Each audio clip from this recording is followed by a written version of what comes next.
Hello and welcome to Atop the Fourth Wall, where bad comics burn. Patreon-sponsored review time again! Could you tell based on what it is I'm covering that that's the case? Pretty Cure, or Precure as it's often shortened to for some reason. It's like one syllable. Is this just a thing that makes more sense for Japanese than English? Is a long-running series of magical girl anime. If you're not familiar with magical girls, the concept is basically superheroes aimed at girls, but with a very pink, cute, bright aesthetic. You'll have your occasional subversion or deconstruction of it, magical girl apocalypse, Madoka Magica, etc. But for the most part, magical girl anime is relatively consistent with its concepts and aesthetics. The only one I've ever watched was Sailor Moon back when I was an anime fan, but that's pretty much it. Precure follows in the footsteps of live-action Super Sentai by having each new season be a fresh start, so there's not really any backstory I need to give here. The patron who requested this is a fan of this series in particular, from 2019, and supplied me with fan subs, since at the time they made the request, I didn't really have a way to get a legit copy of it. So apologies if the fan subs differ greatly from the official release, which last I checked was on Crunchyroll. So let's dig into the first 5 episodes of Star Twinkle Precure and see what this one's deal is.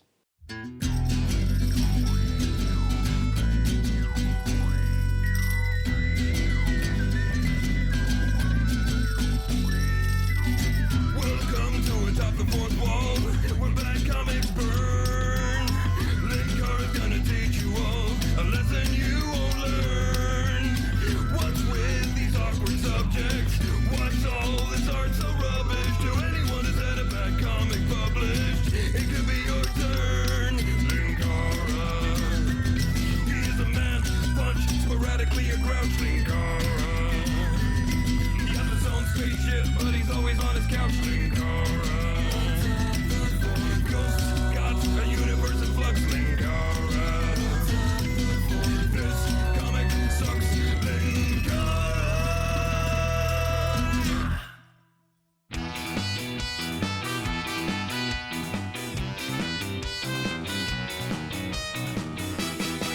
We open on a girl with hot pink hair looking through a telescope in her room. Alright, only about 50 billion more stars to draw, and I'll have an accurate map of the universe. She spots a shooting star that apparently contains a Digimon. Of course, Orion's Cosmic Mouse, the most common constellation there is! I kid, but yeah, the star pattern she saw does conform to that thing, and she declares that she's found a new constellation. No, there's no need for that. It's already named after me. The constellation drawing starts glowing and her notebook floats into the air. See, you think this is about magical girl stuff, but check out the other page. This is actually the cold open to an X-Files episode. The fluffy little cosmic mouse emerges from the drawing and uses headbutt on her. It manages to proc the flinch on her, and we head into the theme song. It's fine, standard anime fare of a bunch of colorful images featuring the main cast, as well as stuff like our main character walking on a giant globe, themed background symbols, the transformation items, etc. The song isn't anything that great to me, but your mileage may vary. The girl, Hikaru, asks what the hell this thing is, but is too enamored by how adorable it is to be freaked out by this situation. Then again, she does have anime protagonist hair, so maybe she's just been expecting this her whole life. It floats around and lands on her head. Congratulations, Hikaru! It's a head crab! No, of course, what it actually does is open up a big star-shaped portal and kidnaps her. Which is better? I'm the first non-Brazilian person to travel backwards through time. She ends up in some very cutesy, rainbow, pastel-filled area.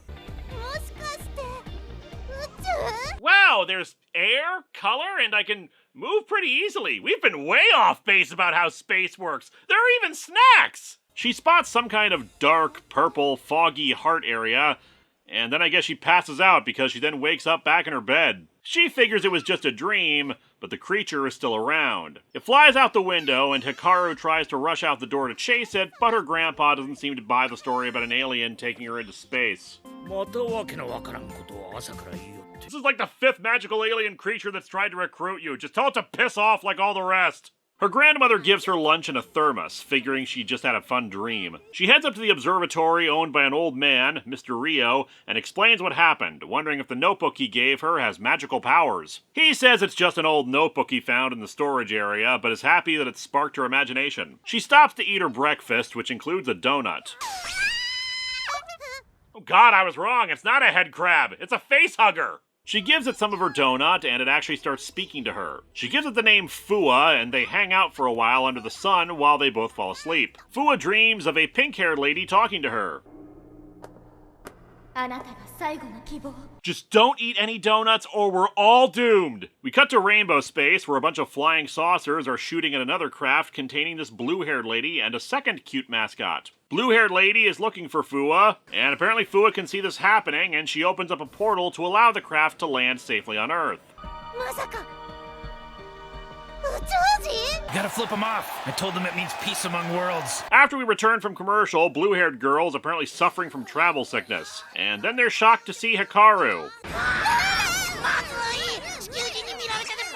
Quick! Eat her! They're surprised she's not afraid of them, and she explains that she's into aliens, space, cryptids. Yeah, she's got like 3 notebooks full of Mothman and Bigfoot /fic. They explain that they were traveling with Fua and somehow got separated from her, but are also surprised at the name Fua. According to Squidward here, her full name is Spegasus Pulalin Mothpit Princewink, or Spump for short. Introductions are made. Blue-haired girl is Lala, blue squid is Puruns. They explain that they're looking for legendary warriors, the Precures, but before we can get into that, a portal opens on its own, bringing the flying saucers. Out of one reveals this dude, who goes by the name Capard. He represents the Not Raiders, who need Fua to take over the universe. Well, that sucks, but at least they won't raid the universe. Purins grabs Fua, and they head into the ship to try to escape, Hikaru going in too. She gets a moment of whimsy to enjoy being in space before the attack resumes. The ship gets a hole blown in it, sending Fua and the notebook out into the vacuum. Purins seals the hole with its own body, warning Hikaru that, she can't breathe in space. But Hikaru only cares about saving Fua. However, she's fine as long as she hangs on to Fua. When Capard tries to take Fua, Hikaru adamantly refuses to let her be taken,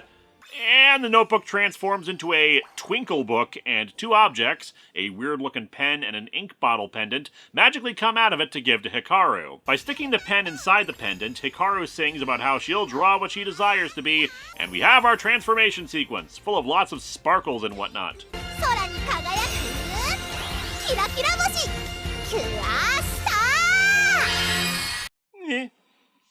Once out of the transformation sequence, she is of course baffled by how she was singing and changing her outfit, what with her hair now rivaling Sailor Moon in the twin pigtails department. Plus the weights at the end of them that she could probably use to smack somebody just by twirling fast enough. Capard orders his foot soldiers, the Not Rays, to go steal everything. I'm starting to think that maybe you guys are raiders. She's able to form star-shaped force fields that she can bounce off of, use as shields, or even punch people with. Her finishing move is to I Am a Man punch a star that forces Capard to retreat for the time being. Back on the ship, Fua touches Lala, allowing her and Hikaru to understand each other's languages before she flies into the Twinkle book. Anyway, the ship is too heavily damaged and it crashes back onto Earth, spotted by some more people whom I presume to be main characters, and leading us into the second episode. The rocket is heavily damaged, but Puruns is just happy they found a Precure. He exposits to Hikaru that the Precure are legendary warriors that, when the stars begin to dim, will bring back the light. Anyway, this episode is titled, A Friend from Space, Enter Cure Milky. Finally, Precure dared to have a space cow as one of the team. Better late than never. For some reason, the subtitles now call Fua Puff, but I'll stick to the names from the first episode for simplicity's sake. Fua retreats into the book, exhausted from the day's events, and Hikaru declares that she'll keep both Fua and the book safe, despite Purun's objections. They sneak back into Hikaru's house, Lala explaining that humans aren't allowed to see aliens because of the law of the Galactic Starscape Alliance. Damn Prime Directive! But yeah, planets without space travel aren't allowed to know about aliens, which is annoying for Hikaru because of her love of space and aliens and all. Look, you probably would have found out about her hyperfixation after she repeatedly played calling occupants of interplanetary craft to you for over an hour. Hikaru introduces Lala to the wonders of books, which I have heard are full of thinking. Later, Lala works on repairing the spaceship and asks the ship's computer what are the chances that she's a Precure.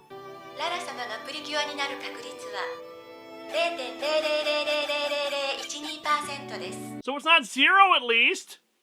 When asking about Hikaru's odds, they were actually the same chance, which just makes me think the computer is misplacing a few decimal points. Hikaru brings her some rice balls, though Lala just eats space gummies for sustenance. Hikaru tries one and likes it. Unfortunately, that was actually a 500 milligram edible. Hikaru's definitely going to space again now! She insists that Lala try one of the rice balls, much to her concern about Earth food. 美味しい。適度な塩分。 But why does it taste like a jelly donut? Lala reveals that while on Earth she's only 13 years old, on her planet she's considered an adult. And now I'm sure there are a bunch of weird, creepy perverts about that fact. Meanwhile, Capard has survived re-entry and emerges from a pond, reporting about the appearance of the Precure. The next morning, we get some backstory on our intrepid aliens. The place they're from is called the Starscape Realm, and within it, the Star Palace, where the Star Princesses live. Yeah, they hired a huge consulting firm for millions of bucks, and this is the name they came up with. The Star Princesses are 12 guardians of the universe, representing zodiac signs. However, a dark force, the Knot Raiders, engulfed the Star Palace to steal the princesses' power, and they had to use up the last of their energy to repel the Knot Raiders. The princesses were then apparently spread out throughout the universe like they were Dragon Balls or something. Lala investigated and found Fua and Peruns floating around, having been sent out before the end. Peruns thinks that, as a Precure, Hikaru can find the princesses, though Lala is a little jealous about all this. They run into Hikaru's friend from the observatory, passing Lala off as a foreigner. 全然宇宙人じゃなくて私の友達。 I'm not an alien! When he's gone, she admits her frustration with not being a Precure, but Hikaru just tells her to just be one, that her predictive models can only know the past, not the future. 私は私だし。ララちゃんはララちゃん。 Your logic is correct. Capard attacks, so transformation time. So, what part of the princess's backstory required the singing during the transformation sequence? Hikaru tells Lala to take Fua and run, but Capard chases after her while the foot soldiers keep Hikaru busy. Capard corners them. 奇跡は二度は起こらんよ! Don't they? Well, a shame for you then, Capard, that the last episode was a Mr. T review. With Hikaru's encouragement to do so, Lala transforms into a Precure. Still don't know what the deal is with the single leg warmer, though. 天にあまねくミルキーウェイキュアミルキー。 Okay, I'm glad I'm a Precure, but could I have a better Precure name? I mean, I get the Milky Way connection, but still, Cure Way, Cure Galaxy. I'm just saying, there's some homonyms that make this kind of weird. Lala's antennae, usually using electricity to greet another of her species, now give her the ability to shoot electric bolts out at them. Capard retreats and Hikaru's pendant starts glowing to end out the episode. On to episode 3, find the Star Princess's powers, which I feel like is the mission statement for every episode, so... They've been up all night examining the pendant to try to figure out why it glowed and made a noise, but so far nothing conclusive. The best they've got is that the rocket computer thinks there's a high probability it's related to the mission. Well, you also said the odds of these two becoming Precures was less than a fraction of 0.01%, so maybe you're just a Windows random number generator and not reliable in that area. Peruns theorizes that since their mission is to find the Star Princess's power, that the pendant may be trying to show them the way like a compass. Hikaru decides to grab the pendant and start looking before they finish their analysis, and for some reason here on out, the subtitles for this one keep adding the lun suffix to the end of Lala's sentences. I actually tried to look this up to see if it was an honorific like san and chan or whatever, but apparently it's not, so I really don't know what the fan subs were going for with this, unless it's supposed to be like something Lala says because she's an alien. As it happens, though, the Google search did reveal that lun is Chinese profanity for dick or penis.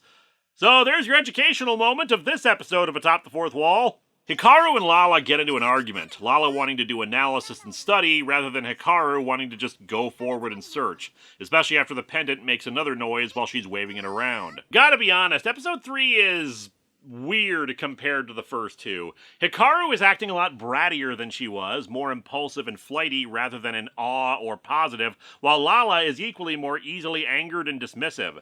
The writer is the same as the previous two, so I don't know what the deal is there.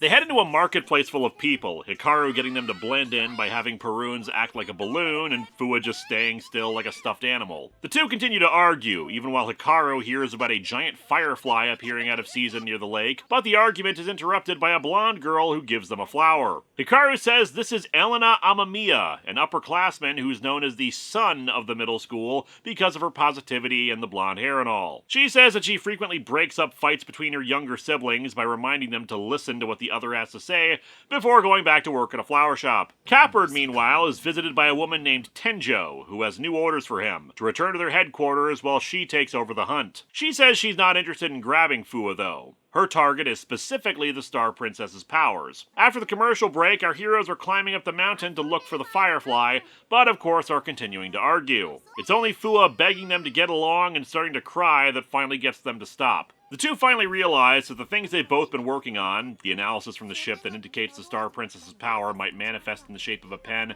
and the rumors of the Firefly might be connected. They soon locate the object that the pendant was detecting. The authentic Star Trek transporter pen set. Unfortunately, before they can grab it, a Not Ray gets it. It presents the pen to Tenjo, forcing the two to transform, and we get our first dual transformation sequence where they sing in sync. Once they get the full team, we're gonna have an entire concert.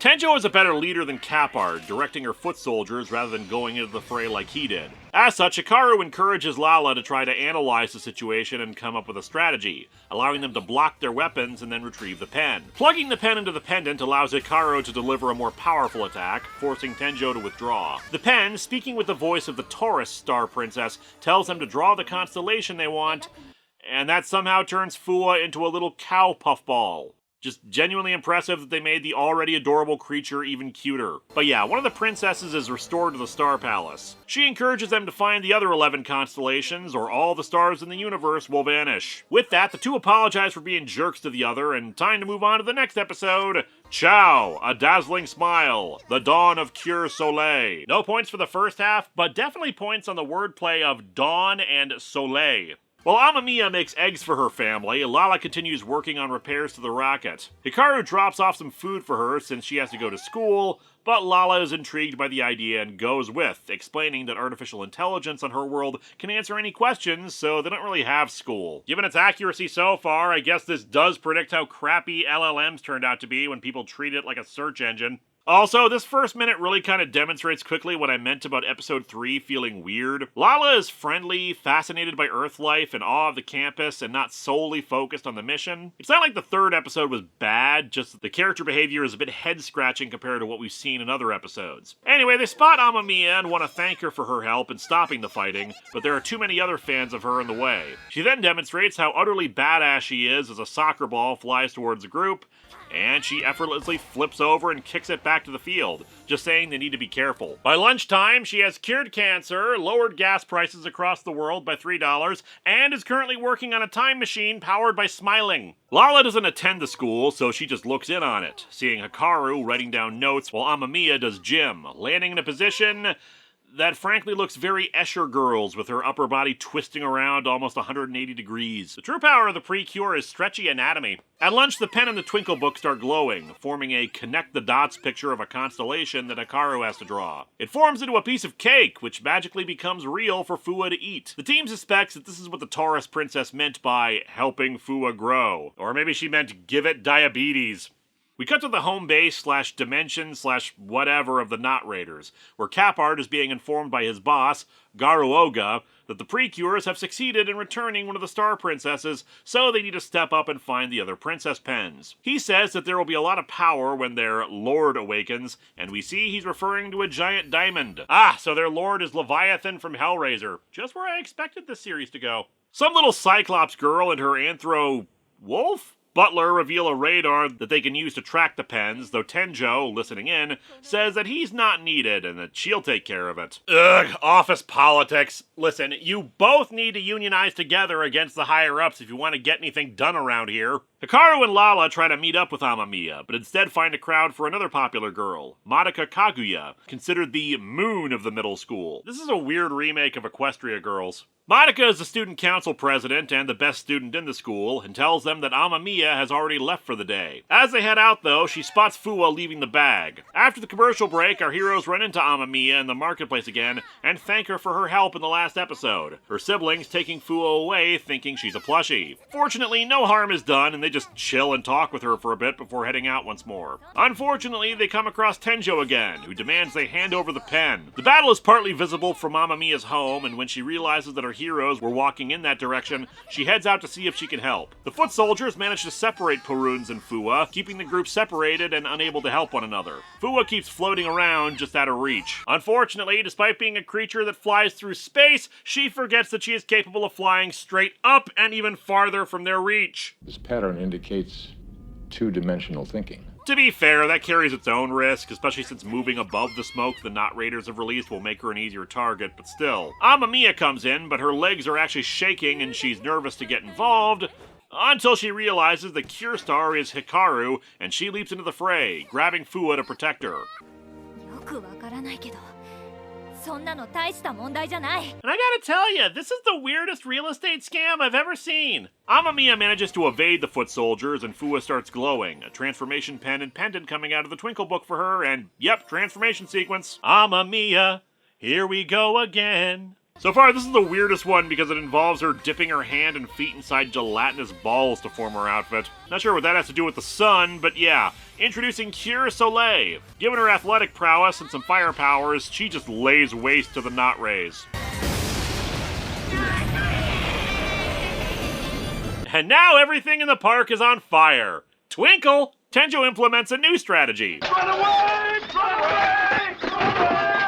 Anyway, let's look at the final episode for this review. A secret transformation. The noble lady is Cure Celine. I'm just saying, Star, Soleil, Celine, Lala, despite being the one who really wanted to be a Precure, kinda got the iffiest name here with Milky. We start off with Monica demonstrating her archery abilities, even getting shots of all her trophies and prizes for it, her dad telling her that she'll be at the top again this year. After the theme song, we see that her family lives in a mansion and her dad has to go to work early.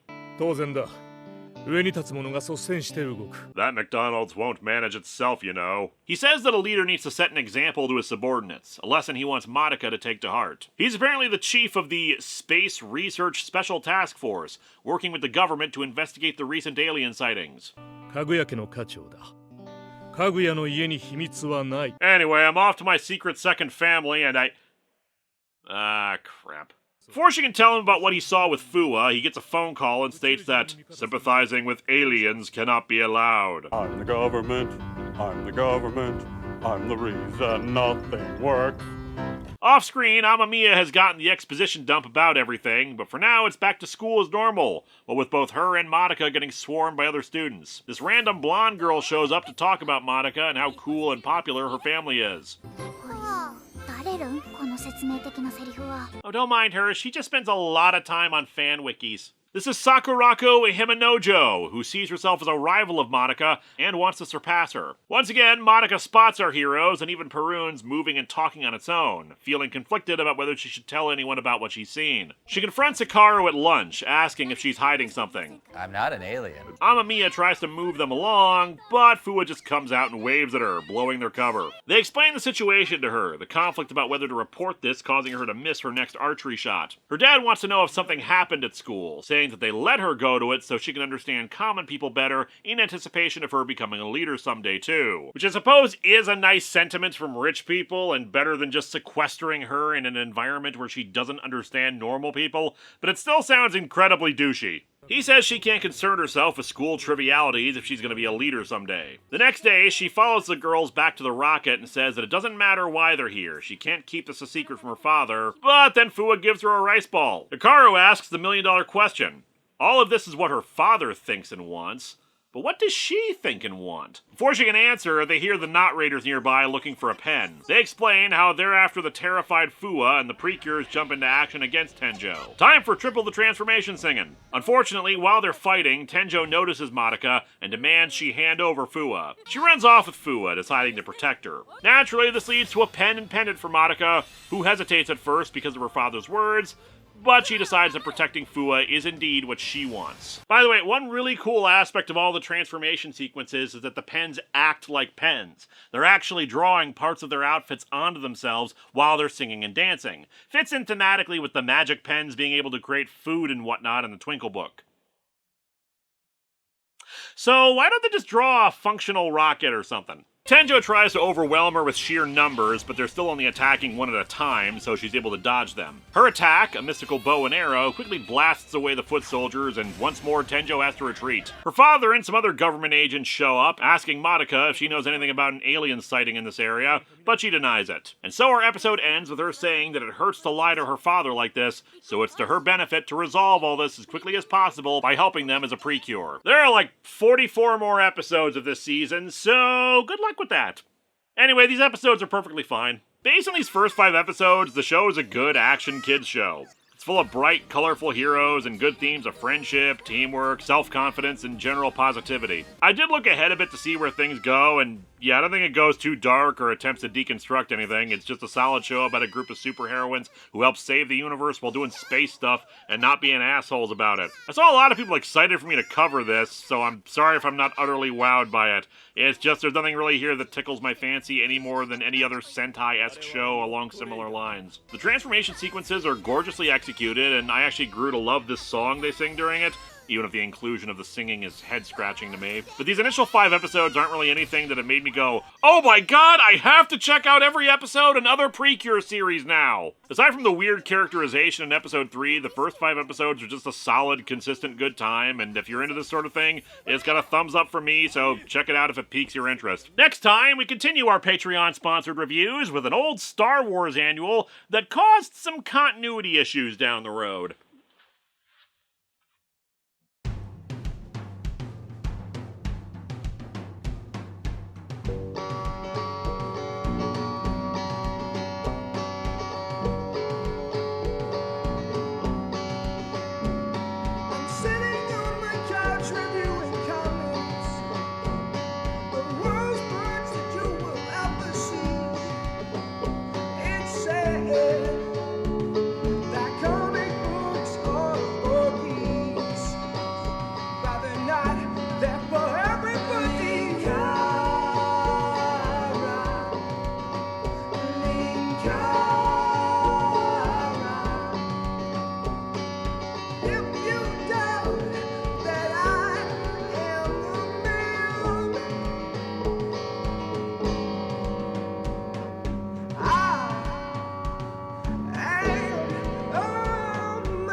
Hi, I'm Mara, your Star Trek operator. Order a transporter pen today and you'll receive conversational Klingon absolutely free. Hello my friends, please take a moment to like this video, subscribe to the channel, and hit the bell for notifications on new video releases. If you'd like to support future videos, you can check out my Patreon, buy merch from the store envy link in the description, or check out the t-shirts available from Fourth Wall. Thanks for watching.